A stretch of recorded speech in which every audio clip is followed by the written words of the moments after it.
Welcome to our third episode of Kitchen Inspired. I'm your host, Jen Morris, and I'm here with our guest chef, Jeff Woolley. And this is our barbecue edition of Kitchen Inspired. So we're really excited today to bring you Jeff's special creation. We're going to be doing a grilled portobello mushroom burger. Excellent, all right. So we're going to jump right into our mushroom marinade. In the last class, I believe, we talked about a basic vinaigrette and the components of it. Yes. A marinade is very similar.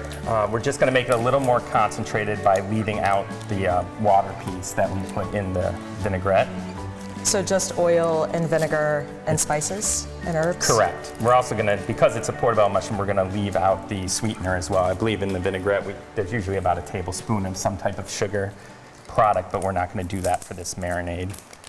The garlic looks amazing. It is amazing. Beautiful big pieces. Yeah, I went by Owen's farm on my way here and picked up lettuce and garlic. Nice. All Owen's farm. So we're just going to do a Holderness. quick chop on the garlic. What kind of knife are you using? It's a Japanese company called Cumin. It's one of my go-to when I'm making small quantities of food knife. What style is it?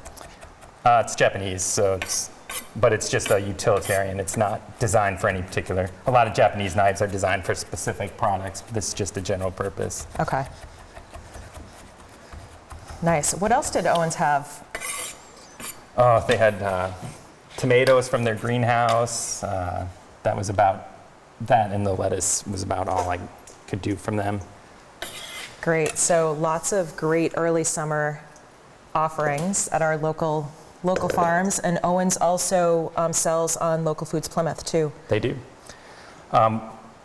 You can follow the measurements on the recipe that's attached if you want, but it's going to be equal amounts of vinegar and oil. I'm just doing enough for the mushrooms that I have. And what kind of vinegar is that? That's balsamic vinegar and olive oil. And we're just going to add in some salt and pepper. That looks good. And about a tablespoon of mustard. The mustard in this case is just acting as an emulsifier. You can use a fancy mustard if you'd like, but run-of-the-mill mustard works fine. So yellow or Dijon. Correct. What about like a sweet mustard, like a honey mustard or maple mustard? I would avoid that with the portobello mushrooms. It doesn't need any additional sweetness. We're doing very savory aioli on the bun. Oh, okay. So, ooh, that sounds delicious. Can't wait. So we got that mixed together. Now we're going to prepare the portobello mushrooms to go into the marinade. How long does the marinade have to sit to really get all of the flavors? Well, the marinade's going to sit on the mushrooms for 5 to 10 minutes at least, which is all the time it's going to need to absorb into it. With the portobellos, what we want to do is we want to remove the main part of this stem, and we want to remove these gills. Leaving the gills in makes it a little bit muddy tasting, and they can get slimier than the actual mushroom. We're just going to take a spoon and just scrape those out. That's a really good trick, actually. I didn't know that. Cut this And one. portobello mushrooms are actually very nutritious. I did a little reading before the show today, and they're high in vitamin B and also phosphorus, which is a mineral that we need to grow and repair tissues and healthy cells. So it's definitely a nutritious way to eat a burger, that's for sure. Yeah.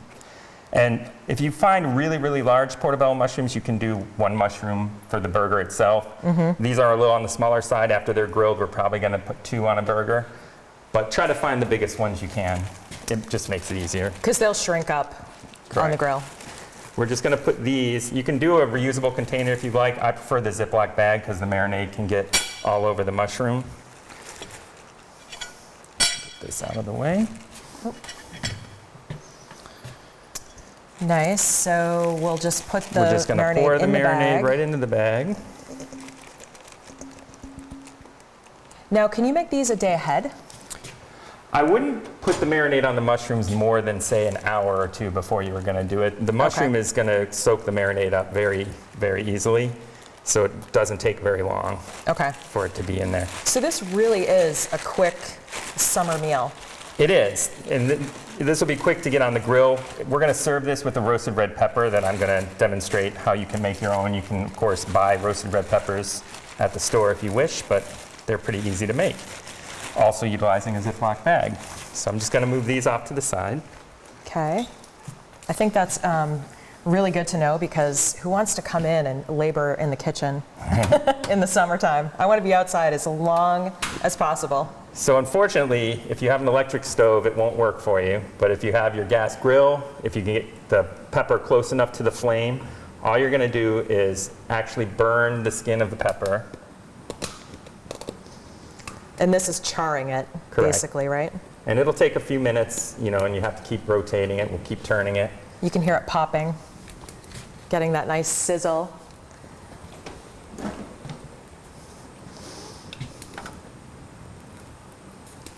And about how long does this take? It's probably going to take about 5 minutes. I mean, if you have a high BTU gas stove, you know, the higher the flame, the faster it's going to burn. You could try doing it under a broiler in an oven if you wanted to. If you did it in the broiler, you would just slice it up? I would probably slice it, lay the pieces flat, skin side up, and let them burn. But Any it's nice oil when or it's anything? a whole pepper, because you'll see the skin's going to steam in the bag, and that'll make it easier to get the skin off of the pepper.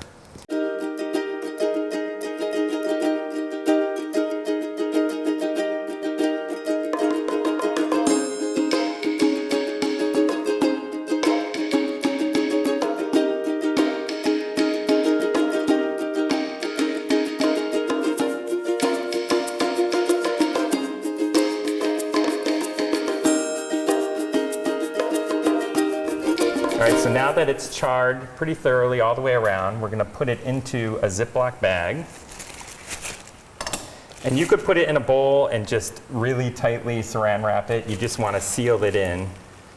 It'll give the pepper time to steam, which will help with removing the skin. So I've usually done it in a paper bag. Is this better, more effective? Having it sealed up is a little quicker Okay. for the skin to release. Oh, it smells fantastic. We'd love to give a huge shout out and thank you. This show could not have been brought to you without the help of Meredith Village Savings Bank, EVP Marketing and Media, and Inspire Cafe. We could not have brought you this fantastic barbecue show without them. Thank you for your support. You know, this show really is the pull-through from Little Gardens Everywhere, and you know, we've had garlic workshops, we've done all kinds of planting workshops with red peppers at the Common Man Inn at our Solar Share site, with Plymouth Area Renewable Energy Initiative. So it's really exciting to be able to pull all of these initiatives and projects together and show people how to use the food that we grow. It makes a lot of sense to cook closer to home, and we love supporting our local farms. So this is great. Okay. While this sits and steams, we're going to go ahead and take our marinating mushrooms, and we're going to take them outside to the grill and cook them up. And by the time we come back, the roasted red peppers will be ready to be peeled. Perfect. Okay, so we're out at the grill now. We're going to take our mushrooms that have been sitting in the marinade. We're just going to put them onto a very hot grill. These are going to take anywhere from 4 to 5 minutes on each side. And we're just going to turn them every minute and a half or 2 minutes just to make sure they're not burning.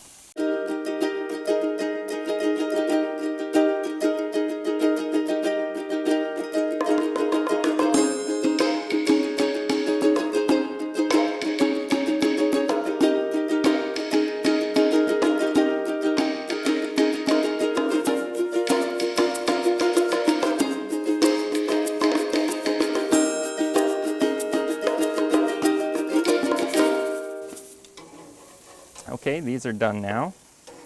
We'll take them back inside and assemble our sandwich. Okay, so we're back from the grill. Our pepper should be ready to peel. We're just going to take it out of the bag. Wow. And all right. you can use paper towel. I'm just using a regular kitchen towel, but you're just going to wipe the charred skin away from the pepper. That looks so easy, and it really doesn't take that much time, and the taste, I can already tell you now, is going to be more incredible than the jar of roasted red peppers at the grocery store. That's true. I mean, if you have a gas appliance, a flame that you can get the pepper close enough to, this is definitely the way to go. How about on a charcoal grill? Oh, you definitely can. You could actually lay it right in the coals. You know, we're wiping all of the char and the skin away, so there's no, you're not going to be eating the charcoal, provided you wipe off your pepper very well. Yeah. That's great. So just dedicate a dish towel and you've got your own roasted red pepper. Yeah. How about other types of pepper? It will work with any of, well, certainly any of the bell peppers, but even Yeah. poblanos, would be the way to peel them. It adds smoky flavor, it just makes it a lot better. Yeah. So It's steaming hot. I don't know if you can see that, but the steam is coming off of it. So for our purposes today to use on the sandwich, we're just going to cut off, we don't need the top and the bottom, we just need a couple pieces of the sides. And it looks pretty wet, so do you need to drain it before you put it on the burger, or? Yes, and you can actually let it cool. You could make this well in advance of making the burger, and yeah, you can set it on a towel and dry it. These will be fine. Most of the moisture is going to stay on the cutting board for what we're doing today, so these will be perfect. Can you actually roast and then store them for a while in the fridge? Oh, absolutely. Yeah. Oh, okay. So but how long only would for they- a week. Okay. That I would keep them in the fridge. So the last component we need for this portobello burger is going to be the rosemary cumin aioli. And so, like all aiolis, we're going to start with some garlic. Ooh, aioli. It's so delicious. It is. So how many cloves are you going to use for this? I'm not making a very large batch, so I'm only going to use 2. Okay. It is one of the main components of an aioli, though, is the chopped garlic. So you want to be a little heavy with it. Nice. And we're expecting that our garlic harvest will come in later on this summer. And at the community gardens, we'll be showing people in a workshop how to harvest the garlic. And just prior to harvesting the garlic, we'll be harvesting garlic scapes too. Yeah. So also another great way to flavor oils. It is. How do you You can use? add them to a mixed vegetable. Just saute the whole scapes in with the vegetables. Yeah, just like chop them up like Yeah. scallions or chives or something. Well, as a chef, we leave them whole sometimes just because they look nice on the plate. But yes. Do you ever cook with the flowers We at the have. end? Yeah. Yeah. Yeah, we had a relationship with White Oak Pond Farm and a couple others that were growing for us at my last job. Oh yes, I remember that. And the garlic flour, what does that taste like? Is it strong? It's very slight hint of garlic. It's just really attractive on the plate, and yeah, it's not super strong flavored at all. Might be good in a salad. It would be. So we're just going to put this garlic into a bowl.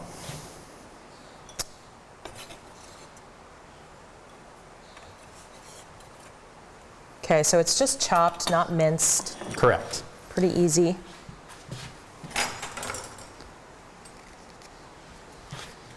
Now you need to add, I'm going to be adding vegan mayonnaise to this. You could use regular mayonnaise if that's your preference.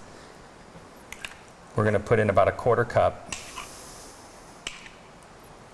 Then we're going to add to that a pinch of salt, a pinch of pepper, a little bit of cumin. Angie Miller from Studio A Pottery made those. Oh, nice. Yeah, we're really lucky to have a lot of great artisans in this community, that's for sure. And then we're going to take some fresh rosemary. Just going to take the leaves off of the stem.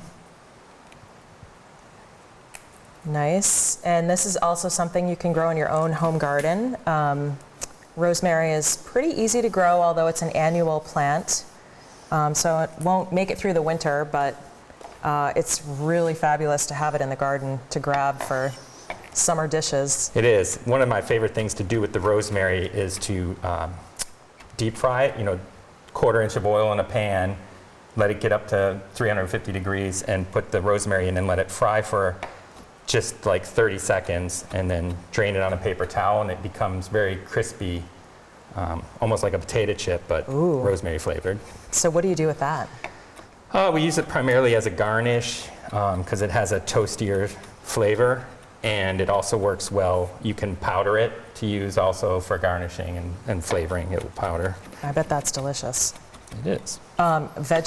Vegetable oil or? Yes, vegetable oil. Okay. Because it's got to get up to 350. Olive oil starts to burn when it gets to be that Okay. hot. I know that by now after 3 shows. All right, so we're going to put this in. All right. So does the aioli have to sit for a while to get the flavors? It doesn't have to. I mean, it's a product that you could keep in your refrigerator for several weeks. So if you want to keep a batch on hand, make it ahead of time. The recipe is enough to make 4 sandwiches. We're only making 2 today, so there is going to be left over.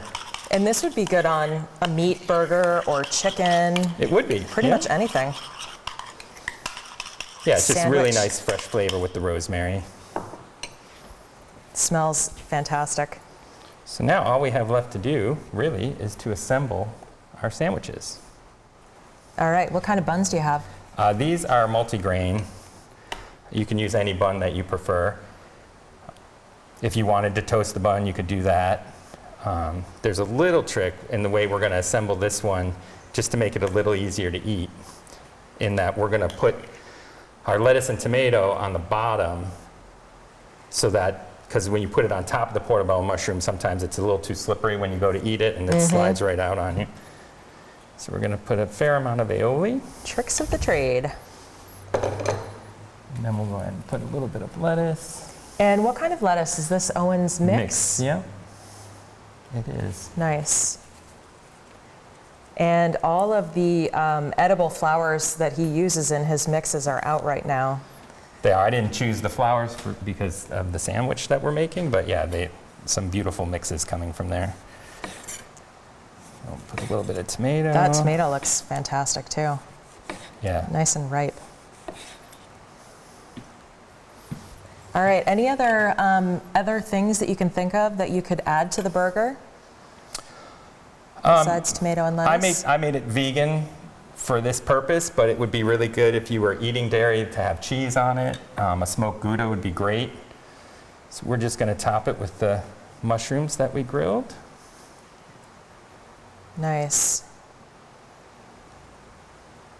You can really smell the marinade and the aioli. And then we'll put a little bit of roasted red pepper.